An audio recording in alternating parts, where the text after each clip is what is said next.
أعوذ بالله من الشيطان الرجيم. بسم الله الرحمن الرحيم.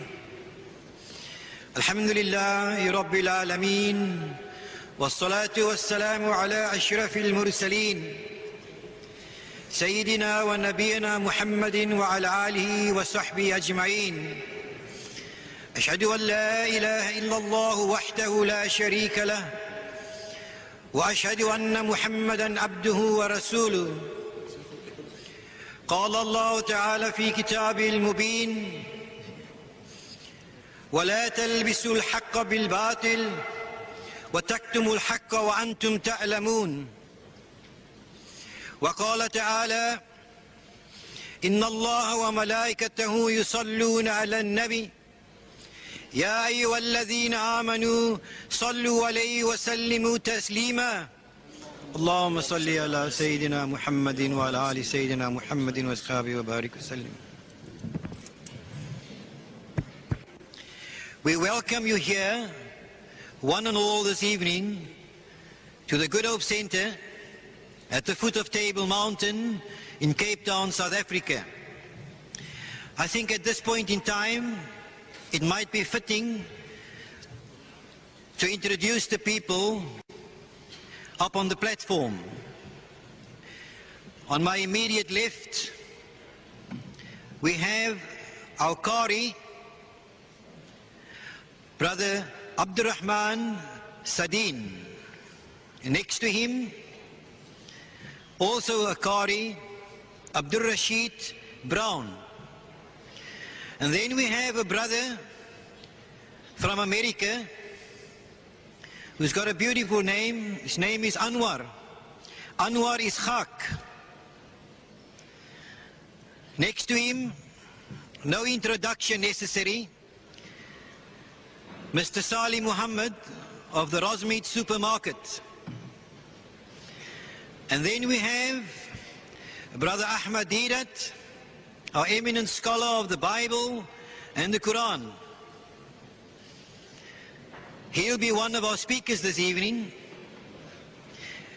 And next to him on the far side, we have Mr. Paul Findley, the author of the book that was available in the foyer.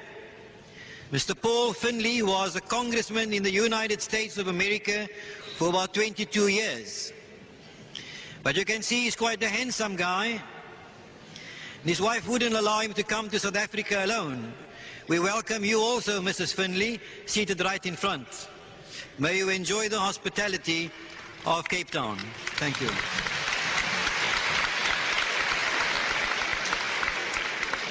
Our program for this evening will be the following. We have two speakers. The first one will be Mr. Paul Findley, and thereafter Mr. Ahmad Didat. And both of them will address the topic in their own way: is Israel set up for destruction? At the end of Mr. Didat's talk, we welcome questions from anybody, with one provision: that the question must pertain to the topic under discussion tonight. It might seem to you that I have a pleasant seat right up front, but I do believe that the success of this evening, to a very large degree, depends on you and on me. I request you to come up to the front and put questions. Please, this is not a debate, and you cannot come up and either debate or give another lecture. I will then be compelled to rule you out of order, and with respect to you, I would like to say it matters not who you are. If we can't control the thing from the front, then there's no sense in having the proceedings of this evening. So if I stop you, it is the way I see it, in the interest of this evening. I now have great pleasure in calling upon our first speaker for the evening, Mr. Paul Findley.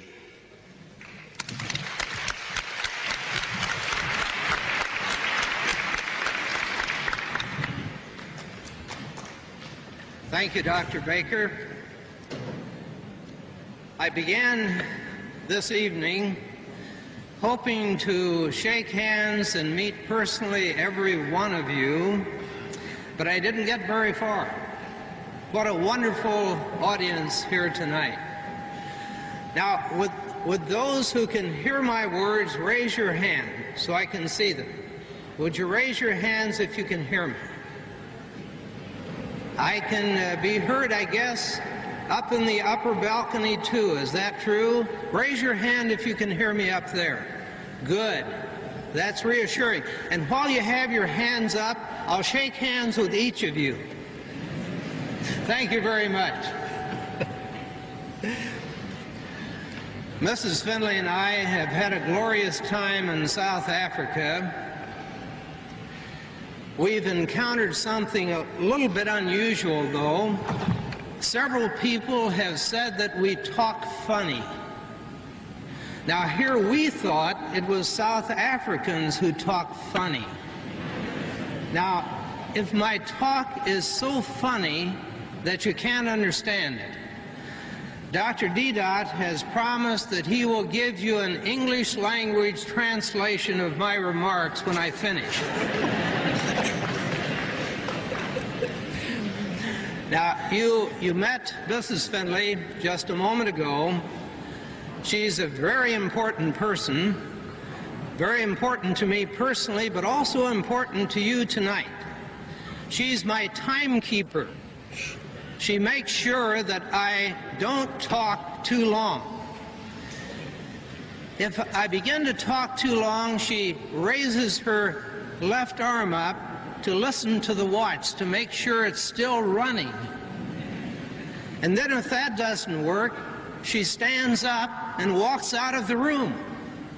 So you can see she fills a very important function tonight as my timekeeper. Lucille, would you stand up and say hello to the gathering?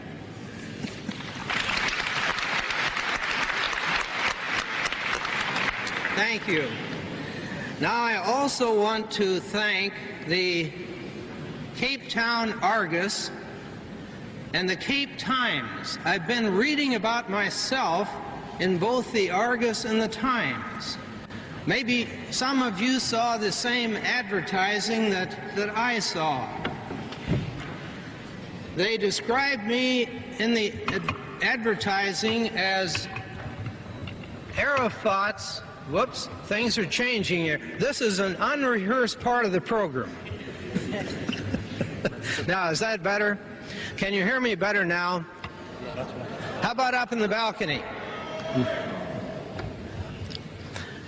Now, does that come through better? It sounds to me much better. But I promise you I won't start over. I want to thank the Cape Town Argus and the Cape Times for advertising my presence here in Cape Town. Otherwise, the public would never have known that Mrs. Findley and I are here.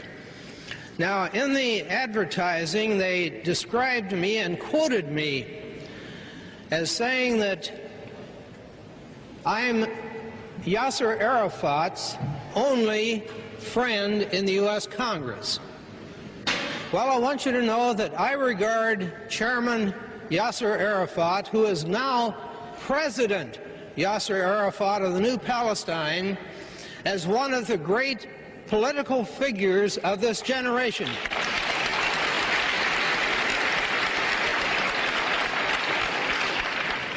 And I am very proud to be known as his friend. And I thank the Times and the Argus for advertising that fact. They also say that I am a former paid employee of the Arab American Anti-Discrimination Committee. That's an organization based in Washington, D.C. Well, for a time I was paid by this organization, And I want you to know that anytime I have the opportunity to work for an organization that works against racial discrimination, I will take great pride in having that job.